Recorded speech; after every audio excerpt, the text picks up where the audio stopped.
Welcome back.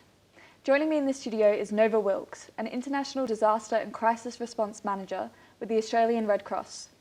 Thank you so much for coming on the show. Thank you for having me. Firstly, could you just tell us a bit about what the Australian Red Cross actually does? So the work that we do internationally is very much aligned with what we do in Australia, and it's focused on working with communities to improve health and well-being and help communities cope and recover from disasters and crises. And how does your role as a disaster and crisis response manager fit into that? So, my role is really to keep track of what events are happening around the world and working with our local partners to identify the best way that Australian Red Cross can mobilise the support that we have to provide assistance to people around the world who are affected by disasters and crises. So this can include specialist aid workers who we send over to support response efforts, and it can include essential relief items, sending those to people, including tarpaulins and clean drinking water, and then also essential funding so that people can be paid on the ground as well. Before the break, we were discussing water as a basic resource. What's the humanitarian impact on the community when access is restricted and supplies are contaminated and such?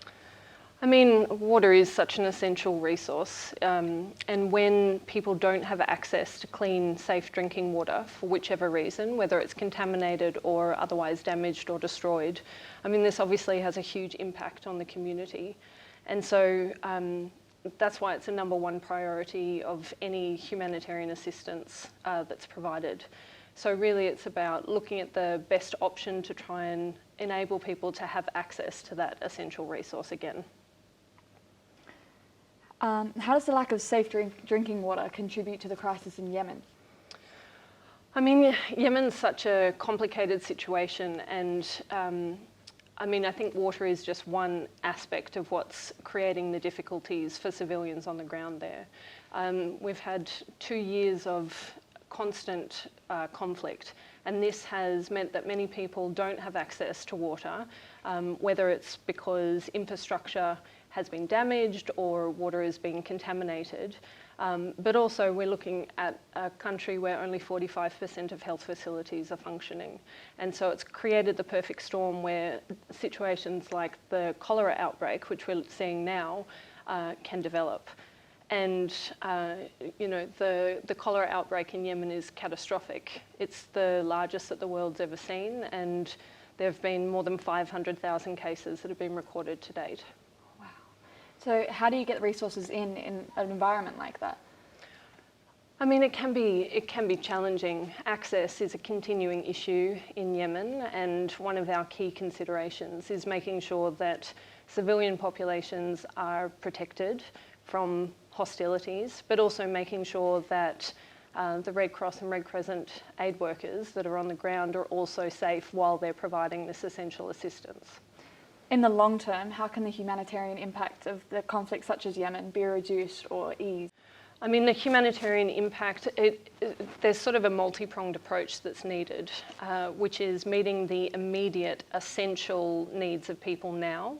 So in Yemen, at the moment, there are 14 million people who don't know where their next nutritious meal is coming from.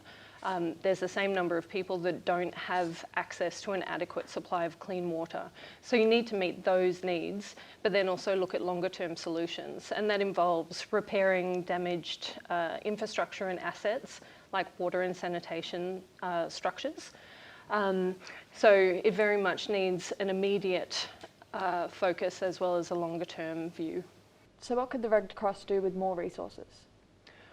So at the moment in Yemen, the Red Cross is really focused on providing that immediate relief. So we're supporting and running a number of cholera treatment centres, as well as supporting other health facilities.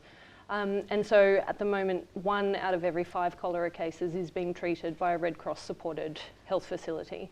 But then in addition to dealing with that, working to detect, prevent and treat the spread of cholera across the country, we're also looking to provide drinking water that's safe for people. So we're bringing in a lot of essential supplies that are not available locally to help people. So this involves quantities of chlorine so that water can be treated and is not at risk of spreading cholera further. Essential medicines that aren't available, and that's both for cholera but also for other conditions that people had prior to this conflict and that also need to be treated. So we're dealing with some of those immediate issues, but then also looking at how we can repair some of that critical infrastructure. So we have water engineers that are looking to repair some of that, those systems that have been damaged in the conflict. Yeah, so you guys are doing amazing work. Do you see the water issue getting more severe? So water is one issue that people in Yemen are facing, but it's one of a range of issues that are really affecting the people there. So it's not necessarily that water in and of itself is going to worsen. The conflict needs to ensure that civilians are protected, and this is our key concern, is making sure that the impacts of this conflict are minimised and that civilians are protected, including critical resources like water. So you guys are achieving amazing things, but is there anything the public can do to help?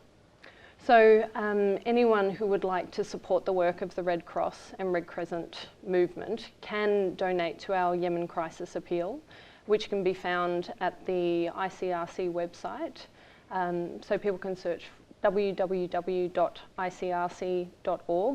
and there's a specific page that provides more information about the work we're doing in Yemen. Brilliant. We're unfortunately running out of time and are going to have to go to a break, but thank you so much for coming in and telling us all about this. It's been great to learn from you. Stick around. After the break, we're sharing a few of our favourite travel stories that have been sent in by viewers.